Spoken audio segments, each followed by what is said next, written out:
Ny mofinaina isan'andro atolotry ny mpitandrina rakotina valina maoly.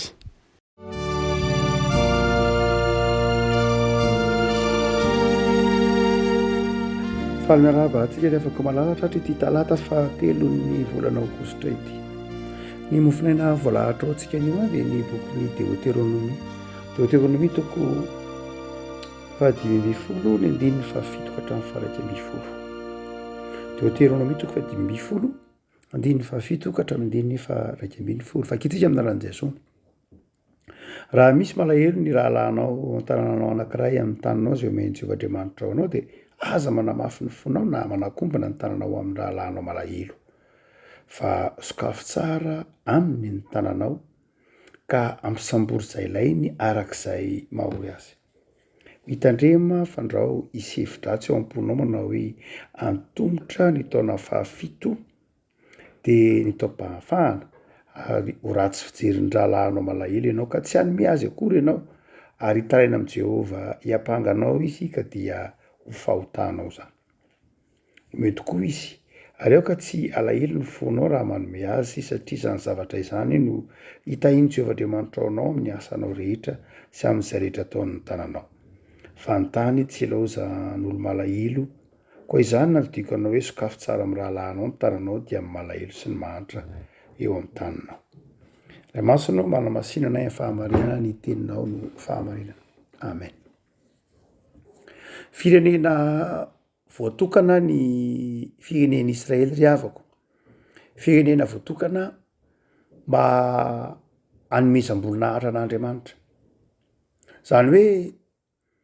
vao mitazana ny firenen'i Israely ny manodidina rehetra dia tokony ho zavatra roa na telo no hitranga. Ny voalohany dia ny fahatahorana an'Andriamanitra ny Israely. Ny faharoa dia ny fanomezam-boninahitra ny Andriamanitra ny Israely ka hanekena azy koa aza ho mpanjaka ary ny fahatelona dia ny etaeta te hanompo an'izany Andriamanitra ny Israely zany. Zay ny planin'Andriamanitra ny amin'ny firenen'i Israely ho vavolombelona zany voninahitra Andriamanitra izany. Ka io voninahitra Andriamanitra eo amin'ny firenen'i Israely io dia tokony ho hita eo amin'ny fiainana isan'andro. Ahoana moa ny ariarian'ny voninahitra Andriamanitra amin'ny fiainan'i Israely raha ohatra ka fadiranovana sy mitrongo vahoomana ny Israely. Dia eo zany Andriamanitra no nanome toko fahitahy ny zanak'Israely mba hahatonga ny firenena rehetra hanome voninahitra an'Andriamanitra sy hatahotra azy dia ampanantena an'Andriamanitra fitahiana ny zanak'Israely. Ny zavatra mitranga nefa ny satria firenena tahaka ny firenena rehetra ihany izy olombelona ny ao anatiny fa tsy anjely dia mandrakariva mety hanjaka ihany ny zaravilana. Mety hanjaka ihany ny fahakamona, ny fahalainana, mety hita amin'ilay firenena ihany ny fitiavan-tena ary dia rehefa hipetraka ireo zavatra ireo ny kolokolo ny tsy fahamarinana dia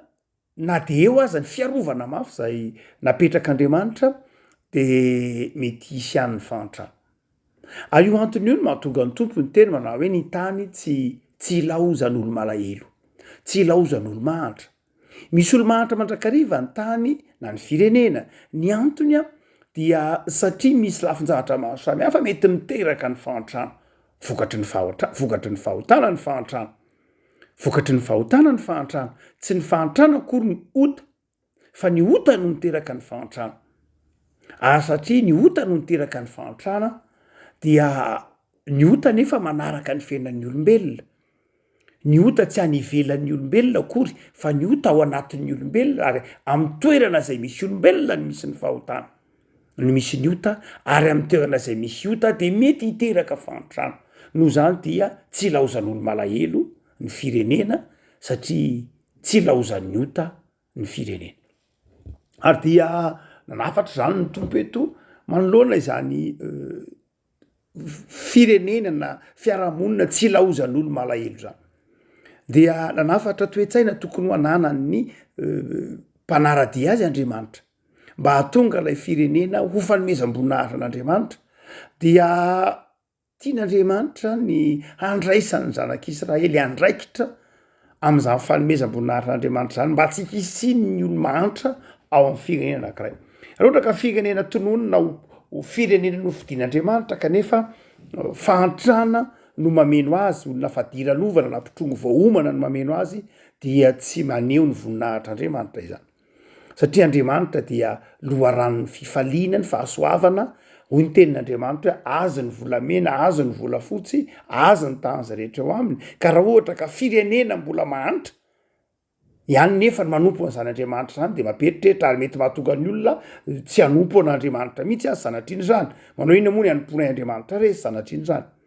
fa ny andriamanitra ny zanak'israely de andriamanitra zay nitahy azy ka mahatonga ny olona linako na manava-ty amin'ny fanompona azy araka ny tenin'ny Zakaria mpaminany manao hoe rehefa mahita ny fireneny Israely ny firenena manodidina de hiteny ho Zakaria mpaminany manao hoe mba hiaraka aminareo koa zahay hanompo an'andriamanitra satria fantatray fa ao aminareo zany andriamanitra izany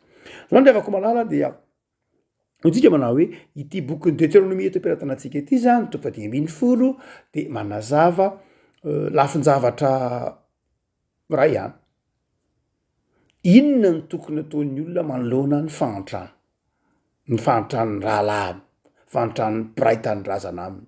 fahantrany fianakaviany fahantrany olom-patany sy mifaninkotraina aminy inona ny tokony ataon'ny olona mety misy ny malahelo mety misy ny fahantrana fa inona ny tokony ataon'ny olona tsy dia ny mametram-pahantaniana loatra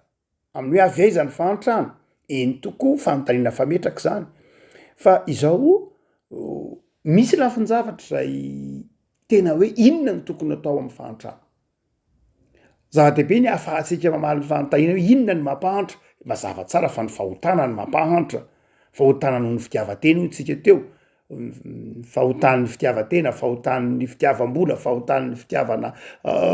voninahitra fahotan'ny ny herisetra sy ny sisa rehetra ny kolikoly zany no miteraka ny fahotany loharano ny fahantrana fa inona kosa ny tokony ataontsika manoloana ny fahantrana de betsaka ny ambarany soatra masina mazava ho azy raha ny kolokolo ny fototry ny fahantrana de ny baiboly miteny hoe verena ny fahamarinana raha ny fitiavatena ny fototry ny fahantrana de ny baiboly miteny hoe ny beba miverena ny fitiavana amana raha ny hahakamona ny fototry ny fahantrana de ny baiboly miteny hoe zay tsy miasa okitsinina fa ndao hiasa raha ohatra ka ny tsy rariny eo anatin'ny fiarahamonina no miteraka ny fahantrana de izao nde hiverenana ny rariny fa eto ary ny baiboly de izao koa mahame vahaolana anankiray izy manoloana ny fahantrana dia ny fiantrana hoy izy manao hoe raha misy malahelo ny rahalahinao de ao amin'ny tananao de aza manamafy ny fonao na manakombona ny tananao fa sokafo tsara amin'ny rahalahinao ny tananao ka ampisambory izy manoloana ny fahantrany rahalahy zany na ny piraitam-po piraitan'ny razana de izao mampisambotra tsy de tena fanaon'ny jiosy loatra ny mangataka tsy toetsaina jiosy ny mpangataka tsy toetsaina jiosy ny mpangataka na manome maimai-pona raha tsy nonony hoe amin'ny tao-tsabata zay tahaka hitantsika eto taonjopily tao-panafahana hoe amin'ny taona fahafito de izao avotsitra daholo ny trosan'ny olona any aminao raha ohatra zany ka nisy olona nindram-bola dia avotsitra iny amin'ny taona fahafito araka iteneniny hoe aza tandremanao mieritreritra aminao hevidratsy rehefa akaiky ny taona fahafito hoe akaiky ny taona fahafito ka de tsy ampisambotra fa amin'ny taona fahafito dia avotsitra daholo ny trosa rehetra dia izay no mahatongany hoe ny fampisamborana dia fomba anankiray endriky nisehon'ny fiantrana ny fangatahana dia tsy de tena fanao loatra tsy de tena misy hoe manome maimay misy olona mangataka maimay fotsiny am'izao tsisy an'izany raha olona salama vatana salama saina manana maizy azy de tsy fanaon'ny jiosy loatra ny mangataka ny misambotra zay fanaon'ny jiosy ny mampisambotra fomba fiainao amin'ny fiarahamonina fa ny mangataka tsy fanao loatra ny mangataka dia sokajin'olona efatra ihany ny mahazo mangataka tao amin'ny jiosy ny efatra ihany ny mahazo mangataka ary tsy maintsy omena voalohany de izao ny mpitondra tena satria izy mitondra tena maty vady nanao zany vadiny dia reny dia anaovan'ny jiosy nanaovan'ny israelita asa soa manokana satria tsy mahavelo tena tsony izy noho ny olam-piarahamonina iainany faharoa ny kambotsy ny kamboty sy ny mpitondra tena zany kamboty dia ny fahasairanana de satria izy kamboty dia manaovana afaka mangataka izy ary tokony omeny ny fahatelo a dia ny sembana marary zana ny sembana ohatra hoe nijambana mandringany marenina sy ny sisa rehetra reo mahana fahasembanana ka tsy afaka mamely tena fa miankina amin'ny fiarahamonina dia ireo anaovana asa soa reo anaovana fiantrana mangataka izy de mena na tsy mangataka koa ary izy de omena zay ireo ary ny faefatra dia ny vahiny mandalo amle firenena satria ny vahiny de tsy afaka manana tany tsy afaka mivarotra tsy afaka amin'ny fifanakalozana ka mba hatonga azy tsy animba ny fiarahamonina mba hatonga azy ho velona satria endrik'andriamanitra ihany ko ny vahiny dia afaka mangataka izy reo efatra reo ihany teo amin'ny israelita no mahazo mangataka ary reo ihany no anaovan'ny fiarahamonina adidy na ahoana ny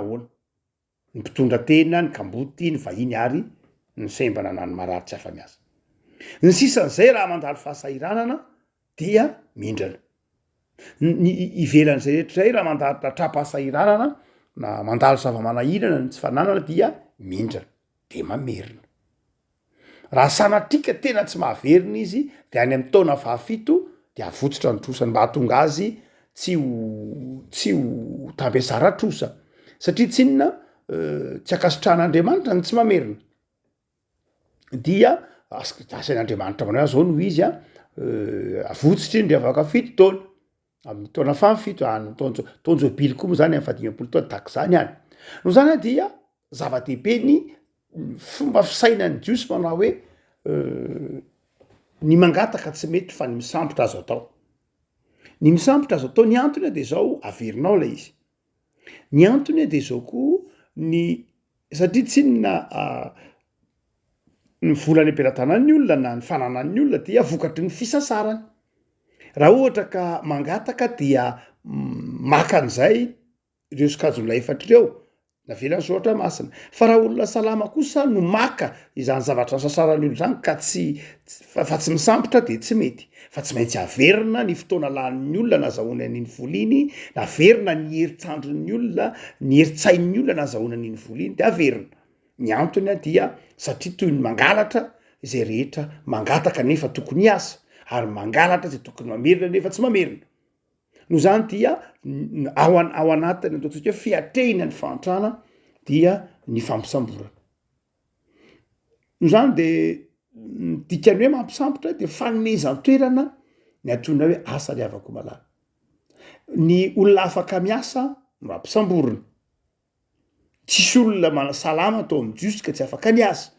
no zany dia ny olona salama dia miasa ka mamerina amin'ity boky Deutéronomie ity zany ny fomba hoety miatrika ny fantrana na ny fahasairanan'ny olona dia ny famerena ny fampisamborana ary ny famerenan'ny olona izay zavatra nindraminy na ny samboriny tamin'ny rahalahy ny lafiny-zavatra faharoa refak'izay hitantsika am'ty andininy ity de zao zava-dehibe amin'ny fiainan'ny mpino ny hoe mifampisambotra izy fa zava-dehibe amin'ny fiainan'ny mpino no amerenany mpampisamizay mindrana moa zany tsy diditsika hevitra fa ny faharoa zay aseho anty andininy ity de ny hoe mitondra fitahiana ao anao ange nao ny mampisambotra enao miantra ny rahalanao manome rery voalaza ery ambony tsy afaka mamerina tahaky ny mpitondra tena ny kamboty ny mararina ny sembana ny vahiny reny de omenao reny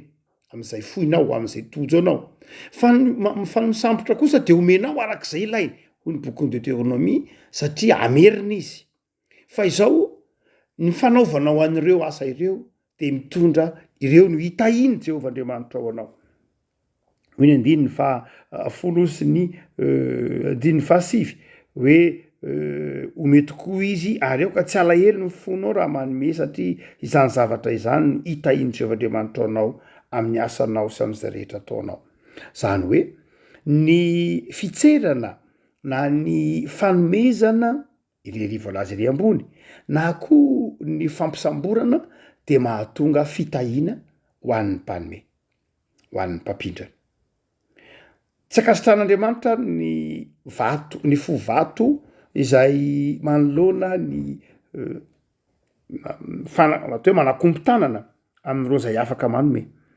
dia tsy akasitran'Andriamanitra zany. Fitahiana zany ny mampindrana, fitahiana omen'Andriamanitra ny fahafahana mampindrana, ary fitahiana ny ateraky ny fampindramana. Hotsika manao hoe manoloana ny fahantrana zay hitatsika ho an'ny Madagasikara ohatra dia saika miariary saika hitatsika andavanandro ny fitombon'ny fahantrana misehatra maro isan-karazany. Mandraindray raha dia mety ho takony zany fahantrana zany mihitsy ny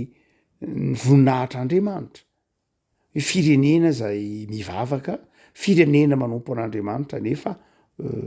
anjakan'ny fahantrana lalopaka tahaka ny malagasy. Betsaka ny vahaolana ara-toekarena, betsaka ny vahaolana maro samihafa zay andrasana am'izay mpanao politika mitondra, na andrasana amin'ny fiarahamonina, na andrasana amin'ny tsirairay, fa misy ny vahaolana ara-panahy zay asain'ny tompo iainantsika dia ny fiainana ny fiainam-pianakaviana eo anivon'ny fiarahamonina ka ifampindramana sy ifampisonjovana. Any hoe zay afaka mampindrana de mampindrana, zay afaka manome de manome. Raha mety ho kivy antsika manoloana ny mpangataka manerana ny toerana maro eto Madagasikara. Ary mety ho kivy mihitsy ahoana moa zany toa be loatra ny mpangataka. Raha tsorina de mampihodikoditra tokoa no mijery ohatra migadona any Ambovimbe ianao, migadona any Amboasary ianao, any amin'ny toerana maro samihafa eto Antananarivo dia ahitana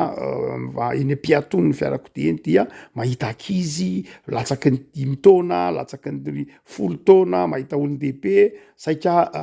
mangataka ivelany ireo voalaza ao amin'ny bokin'ny Deutéronomie hoe manano tena, na mitondra tena, na kamboty, na vahiny, na koa sembana.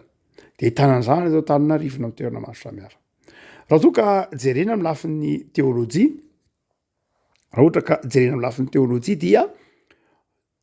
ny Baiboly de manazava fa ny fahantrana de mety koa ho fitezana antsika. Zany hoe asian'Andriamanitra mahantra ao anatin'ny fiarahamonina mba anehoantsika ny fotsika tia manome sy tia mizara. Zay mahatonga amin'ny Baiboly eto miteny manao hoe tsy irahozan'olo malahelo ny tanàna na ny fiarahamonina satria amin'ny alalan'ireny olo malahelo reny no hanaovantsika ny asan'ny fahamarinana. Hoy ny Mateo 4:9, nanaovantsika ny asan'ny fahamarinana amin'ireny olo malahelo reny tsika no manao ny maneho anatrehan'Andriamanitra fa olona mahafoy ary mitondra fitahiana ao antsika izany fanomezantsika na fampidramantsika izany. Raha ohatra ka maro anisa kosa nefa ilay malahelo ao amin'ny fiarahamonina anankiray, satria tokony ho fiarahamonina malahelo ao amin'ny fiarahamonina de tokony ho velon'ilay fiarahamonina raha ohatra ka mitoetra tsara amin'ny tenin'Andriamanitra ilay fiarahamonina. Fa raha ohatra ka ilay fiarahamonina manontolo mihitsy no mahantra 20 isan-jato na 70 isan-jato ilay fiarahamonina mahantra sy sahirana de tokony eritreritra itsika fa tsy sitrapon'Andriamanitra mihitsy zany fahantrana zany. Tsy sitrapon'Andriamanitra. Marina fa ny fahotana ho tsika teo dia miteraka ny fahantrana fa na ahoana dia tsy sitrapon'Andriamanitra velively mihitsy raha ohatra ka ny firenena anankiray na amin'ny fiarahamonina anankiray 20 isan-jato fa diranovana sy mahantra. De tokony etsaka zany, tokony atsiary tena ny firenena raha eto Madagasikara ohatra, de tokony eritreritra isika fa tsy sitrapon'Andriamanitra mihitsy ny fahantrantsika amin'ny lafiny hoe tsy fananana na inona. Mety le firenena manan-karena satria manana tany izy, manana tanora izy, manana renakibon'ny tany izy, manana le firenena, tsy le firenena mahantra koa le firenena manan-karena, fa lay mponina ao aminy mahantra. Zay nitrangany Madagasikara, nitrangany Malagasy, na nitrangany tany maro aty Afrika. Lay firenena manan-karena satria manana zavatra betsaka izy eo ambony adranonaty ranomasina, anambanin'ny tany, eo ambonin'ny tany, misy tanora, misy olona afaka miasa, misy olona afaka manatsaina, misy olona manam-pahendrena sy ny sisa rehetra fa lay mponina mahantra. Noho zany dia tsy avy amin'Andriamanitra zany fahantrana zany. Ary tokony hanana finiavana anilika zany fahantrana zany lay firenena amin'ny lafiny maro samihafa. ary tokony hiezaka amin'ny lafiny arakasa ara-pahamarinana satria ny fahalovana raha mamaky tsara tantarany bokyny famolaniny Amosa isika de hita fa ny fototry ny fahantrana tany amin'ny fanjakana avaratra ohatra na de taty amin'ny fanjakana atsimo koa aza de ny kolikoly mandrakariva ny kolikoly ny tena miteraka ny apahamibetsaka amin'ny fahantrana ny fitiavatena no mahatonga ny olona manao kolikoly no zany dia ny kolikoly ny fitiavatena ny tena fototry ny fahantrana tao amin'ny fisoatra masina no zany dia anjarany fiarahamonina rehetra ny mpino ohatra ny miezaka mitondra ny fahamarinana ao anatin'ny fiarahamonina ka manaisotra izany kolikoly na tsy fahamarinana miteraka fahantram-pirenena izany. Eto Madagasikara dia misy lafin-tsahatra maro samihafa azo firenena atao fa izay tandrifin'ny mpino aloha amin'ny bokin'ny Deutéronomie eto dia ny fiainana ny fifankatiavana ny fiainana ny fifanomezan-tanana am'izay rehetra mety afaka manao an'izany. Betsaka ho tsika ny mahantra mety tsy ho araka tsony satria vitsiny mety afaka mieritreritra ahoana moa zany ny 20 isanjato ny mety mba afaka manome zay mety ho tandrify 20 isanjato kosa tena sahirana de izao tsy tokony ho kivy ny maro anisy ny vitsy anisy tena ay tsy araka tsony zany fahantrana zany to be loatra ny mangataka tsy araka tsony ny fianakaviana mandontolo aty amin'ny isam-batan'olona rehefa tsy araka ahoana mbola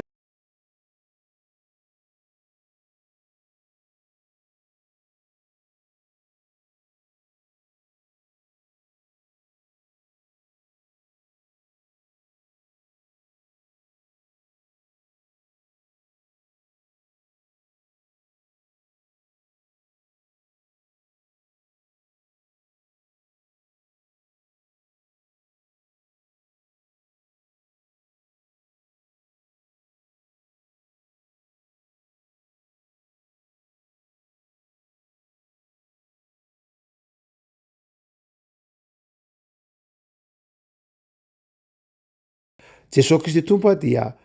tsy mba nampifilafila na nampiandry antsika fa nanolotra mamaim-poana ny ainy mba hamonjy antsika dia tokony hanana zany toe-panahy manome zany koa isika ry havana manoloana ny fahantrana na ny fahasairanan'ny olona manodidina antsika de ilay toe-panahin'i Jesosy mangoraka ilay toe-panahin'i Jesosy tia manome ilay toe-panahin'i Jesosy manome fa tsy mandatsa ilay toe-panahin'i Jesosy feno famindram-po ao anatin'ny fanomezana fa tsy masika na mandatsa rehefa manome. Eka ny afaka malala ao anatintsika zany fanahin'ny fahalemem-panahy manome ny hafa izany. Vavakisika. Tompo misaotra anao noho ny famindram-ponao mahagaga, misaotra noho ny fahasoavanao ka ahatsapahanay fa Andriamanitra mitaizanay manomenao izahay no tananao sy tongotrao mangoraka sy manome ireo sahirana izahay no tananao zay mitsotra mba hanome ireo mpiarabelona aminay indrindra ny havanay ny mpiray finoana aminay mandalo fahasahirana tompo jereo ny fahantrany firenenay omeo anay ny fo mifankaty ny fo mahay mangoraka atsiarovanay fa afaka manome zahay satria avy aminao zany ary ny fanahinao hitarika anay atsiarovanay fa tsy fatiantoka ny fampidramana tsy fatiantoka ny fanomezana fa ianao Andriamanitra manasoa sy mamaly soa zay rehetra manao soa dia ampitoero aminay Jesosy ny fanahin'ny fahalemem-panahy ny fanahin'ny fanetretena ny fanahin'ny fandeferana eo ampanaovana ny asa soa sy eo ampanampiana ny rahalanay de tahio ny tokantrano tsirairay avy tompo mba hanana zay rehetra ampy ilainy tahio ny isam-batan'olona mba hanana zay rehetra ilainy ary omeo fanambinana zay rehetra mba hahafahanay manome ny tsy manana omeo fitahiny zay amin'ny asanay mba hahafahanay mangoraka ireo sahirana de ometraka ny fiainanay Jesosy mba hafahasoavanao zahay amen.